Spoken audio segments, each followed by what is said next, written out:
Hello সবাইকে, আমরা আবার চলে এসেছিলাম বৈঠকিতে। এখানে নতুন কয়েকটা আইটেম ট্রাই করতে। প্রথমে ট্রাই করে নিচ্ছি কেশর পেস্ট্রি। উপরে পেস্তা, বাদাম, গোলাপের পাপড়ি ছড়ানো, কেশরের এক মনোমুগ্ধকর ঘ্রাণ।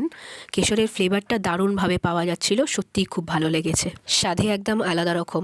এরপর আমরা ট্রাই করে নিয়েছিলাম রামবল। এই আইটেমটা আগে কখনো কোথাও খাওয়া হয়নি। ভিতরে বাদাম দেওয়া আর স্বাদে একদম চকলেটি চকলেটি একটা ব্যাপার, খেতে বেশ অন্যরকম। আর যারা এখনও ট্রাই করেননি অবশ্যই একবার খেয়ে দেখবেন। এরপরে আমরা ট্রাই করে নিলাম নলেন গুড়ের মুস। শীতকালে নলেন গুড় মানে কিন্তু আহা একটা ব্যাপার। নলেন গুড়ের গন্ধ আর স্বাদ সত্যিই এর মধ্যে এমনভাবেই আছে, খেয়ে মন ভরে যাবে।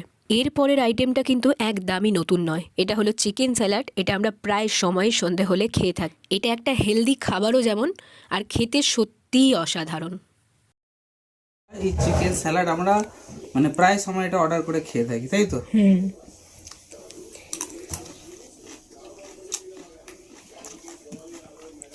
অসাধারণ।